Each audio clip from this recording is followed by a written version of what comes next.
All right, so welcome everyone. It's my pleasure today to be talking to Nick. If you were looking at our Facebook page last week, you would have seen an introduction to Nick. Nick's from New Zealand, has been diagnosed with MS, but as we'll talk about today, has had quite an incredible journey in terms of how he's overcome the challenges that life has presented for him. So welcome, Nick. Hi. I wonder if you'd like to start by talking a little bit about early life, pre-MS. I mean, what was life like for you in growing up in New Zealand? Well, it was pretty good, and I suppose I was a pretty typical sort of outdoorsy teenager, and really into tramping or hiking and climbing and cycling, and it just seemed like I had tons and tons of energy all the time. It was great, and I'd sort of cycle.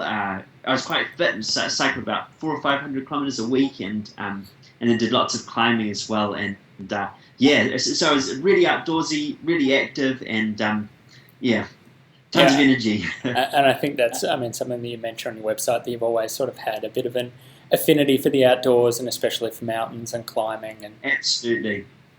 and so Yeah, just love the mountains. Mountains have always been uh, just climbing and summiting has always just been the hugest joy, I suppose, for me, and just has been a big attraction. And so as a teenager, my goal was to get into climbing more and more seriously, and I.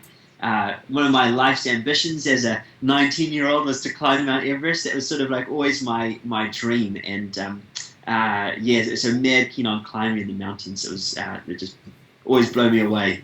definitely, and I mean, for anyone that hasn't had the pleasure of going to New Zealand, and I've had the pleasure of being there a couple of times, it's a great place to grow up if that's the sort of thing that you like, because the scenery over there is just stunning. Um, Absolute.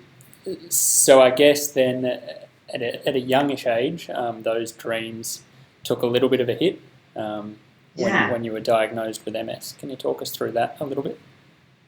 Yeah, certainly. So I started experiencing problems when I was about 18, and that was sort of in the form of urinary incontinence and that kind of thing, and just weakness in my legs. And I initially, I mean, as a teenager, you're way too embarrassed to talk about something like urinary incontinence. But my legs were, often just like jelly, and I just thought it was that I wasn't training hard enough, and so I'd push harder, but it just didn't solve. And then when I was about 21, stuff just went downhill quite sharply all of a sudden, and I started developing dizziness, huge mental fog, and these kinds of things, and as such that I ended up having to drop out of university and take a few years out, and so it was a really demoralizing time. And I think also quite demoralizing was just that the diagnosis didn't come straight away, and so you're sort of left wondering what's wrong, and left without a solution as well. And so you feel like there's no real hope or control.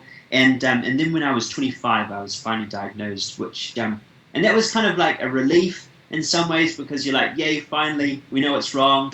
But then it was also, I think, quite devastating, because you suddenly realize, oh boy, this isn't just going to go away. It's quite a long term thing, and yeah, deeply impactful. Yeah, definitely. And I mean, I think that sense of confusion and uncertainty is something that's quite common, isn't it? And doesn't necessarily go Yeah. away even with the diagnosis. No, it doesn't. Yeah. No, and I think, unfortunately, it just seems MS is not entirely predictable, and yeah, and it is. You sort of continue to have that sense of unease and unsure about what the future holds for sure. Definitely. But so I guess obviously at that time, being diagnosed with MS for someone who was very keen on being outdoors and very keen on climbing, it must have seemed like that was something that wasn't going to be achievable anymore. Absolutely, and I think up to the point that so just before I got diagnosed, it got to the point where I couldn't walk outside on any uneven surface, and so I was having to rely on a mobility scooter, um, and so I thought, well, I remember the moment that I stood into the or walked into the mobility scooter, and I felt so defeated. I felt like it was surrendering the use of my legs finally. Um, and that I was going to be confined to only where wheels could take me, and wheels aren't a great replacement for legs, and I found that really devastating. And initially, when I was first diagnosed, I thought it was a death sentence, and so I thought that there would be no coming back, and that that the mountains were now entirely off limits. And so often I really struggled with that, particularly when you would go to somewhere which was really scenic, and in the past would have just I would have been racing up these hills, climbing them, and then to visit there and to sort of know what I had lost. I found that incredibly difficult. It was really hard. But then I guess, knowing now, and I guess people who have seen what we put up last week have got a bit of an insight into what's happened over the past 12 months especially. But that's not the end of the story. No, yes. So I think so I was 25. I was in this mobility scooter, and we got the diagnosis, which was helpful in a way because once you realise that once you know what the problem is, you can start working on a solution.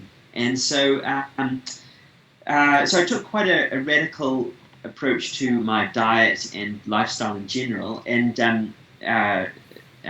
adopted the Jellinek diet and started exercising. So I used a specialist trainer at the gym, and so he specializes in rehabilitation. And so we started working on this, and since that's 6 years ago now. And I've just been plugging away and just making slow but steady progress, and there are lots of ups and downs along the way. But yeah, and then last year I took the year out to train for climbing in the Himalayas, which was just like a mind-blowing experience. To even contemplate doing that was just astounding.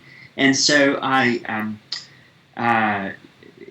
trained pretty hard for a year, and it saved up. And then in September and October, I was in India and Nepal, and so I tried to climb 2 6,000-meter peaks. The first one we didn't quite make it to the top. The second one we made though, and it was just the most mind-blowing experience. It was just phenomenal. Yeah, it's fantastic. Can you?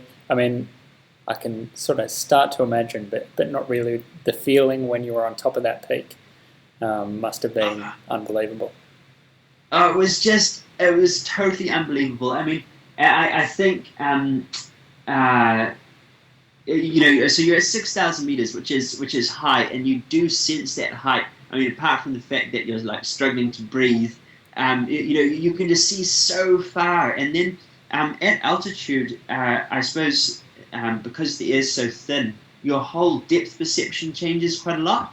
And so these massive mountains, because we're right next to Everest, and so Everest is right there, but these mountains just all seemed really close, like you could just touch out and reach them.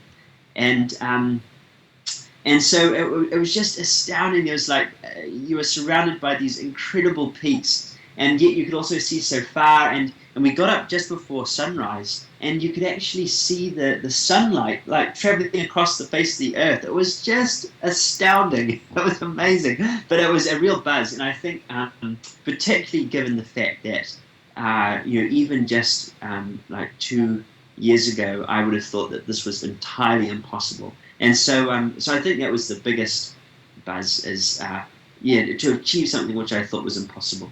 Yeah, definitely a reward for all of the hard work. And the amazing thing is that the story is still not over. And so this is the end of part one, and we're going to put this together in 2 parts. And in the second part of this chat that we're having with Nick, we're going to talk about what's happening now and what's coming next. Thanks, Nick, and we'll talk more for part 2. Absolutely. Good talking. Thanks.